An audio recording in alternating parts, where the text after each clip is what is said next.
Welcome back to this next episode of our GreenStuff World team tutorials. Today we're taking on the challenge of creating a very simple, very basic wood effect. Now the miniature that we're using here is fortunately holding a giant wooden shield. And we're going to move through very simply. I'm going to show you how I would render a really simple wood effect. The advantage with this technique is the sculpt we're working with has already got the grains of the wood designed into it. So we're starting off here with GreenStuff World Scorched Wood, and I'm intentionally using a smaller brush here because I want to make sure that I distribute this colour really evenly, but equally make sure I get into all those sculpted wood grains.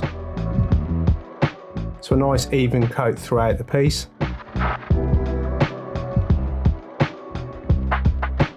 Now I'm just going to show you a couple of details I would add here. We've got a piece of rope which is going around the wood, and this is going to be rendered in KOMODO KHAKI. So GreenStuff World KOMODO KHAKI. Really carefully, just making sure that we're covering all that rope work with one single coat. The thing about Max Formula, GreenStuff World Max Formula is very pigment rich, make it nice and easy to give a very simple single coat. No need for too many applications with any of these colours.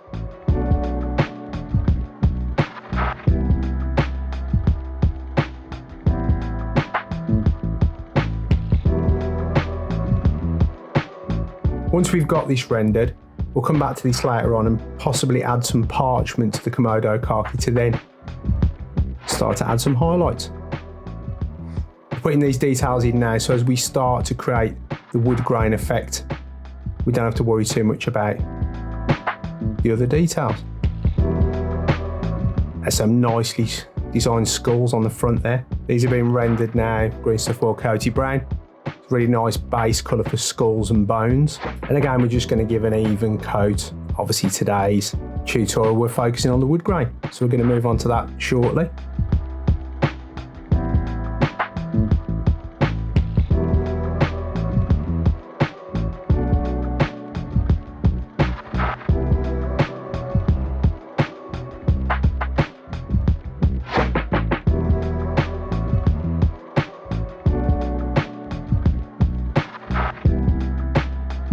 Now, as I said, this sculpt, and commonly it happens with a lot of miniatures, the wood grain effect is actually designed into the miniature. So you'll see what I'm doing now. This is GreenStuff World BESTIAL Brown. I'm gently working through the high spots and pulling the brush down to start to render those edges on the grain.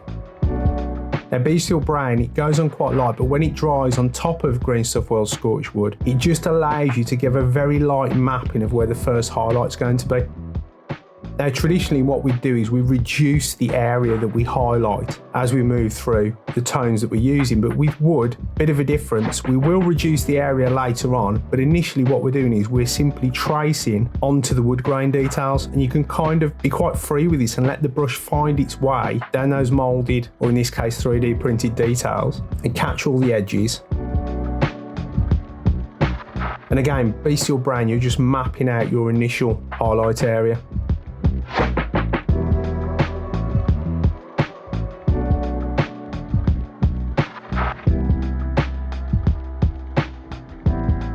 Okay, so we're moving on now to QUICKSAND Brown.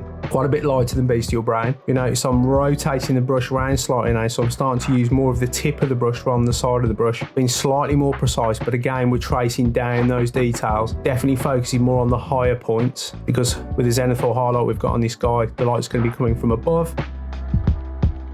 And again, we're just following that wood grain now. One thing to keep in mind with this technique is here, what you're actually doing is you're overlaying these tonal browns to create the illusion that the very, very sharpest edge on this grain is catching the light. So the reason I'll start to rotate the brush now and use more of the tip of the brush rather than the side of the brush is I'm inherently creating a slightly smaller mark.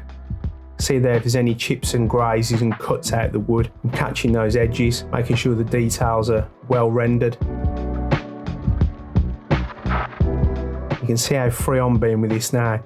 Wood being organic, you don't want anything to be too regimented, you don't want any repetitious patterns, you don't want anything to look too formulaic.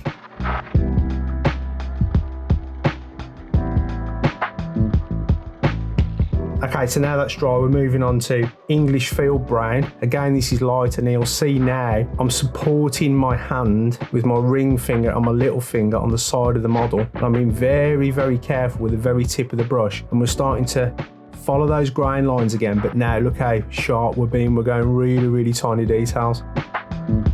And this very quickly renders wood for us and allows us to get the effect that the very sharpest point in the grain is catching the light. Now, of course, because we start with a dark colour, which was GreenStuff World Scorched Wood, we've got that beautiful deep tone in all the cuts and crevices, and between the planks of the wood, you can see how, as we start to build up this detail now, and the Max Formula paint is just so beautiful to work with because it cuts straight over the top of the previous colour. Great opacity. So yeah, we start to very, very gently with these strokes. Now you can go down as low as perhaps a 0 brush with this. I wouldn't go any lower because you'll start to get tip drying on the brush.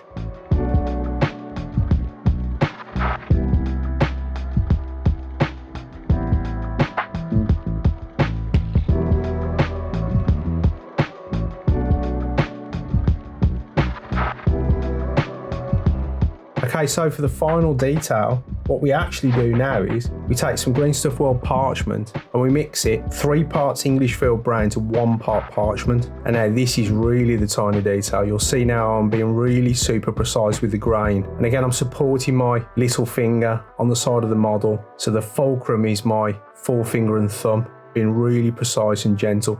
You'll notice how when I'm drawing this grain on, I'm always moving downwards. Occasionally I'll have to flick across because I've got a piece of detail like a cut in the wood. So yeah, very carefully. And these sharp lines really, they can intersect, so they can chop, they can be quite broken. Again, although you're being quite precise here, be quite free how the brush pulls down the model because the grain has got to look organic, it's got to look natural. We don't want anything that looks too organised or repetitious. Follow those mould lines.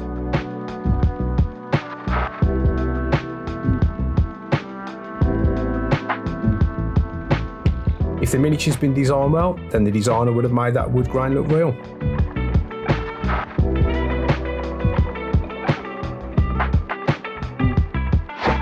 And there we go, guys, look at that. Finished, really simple.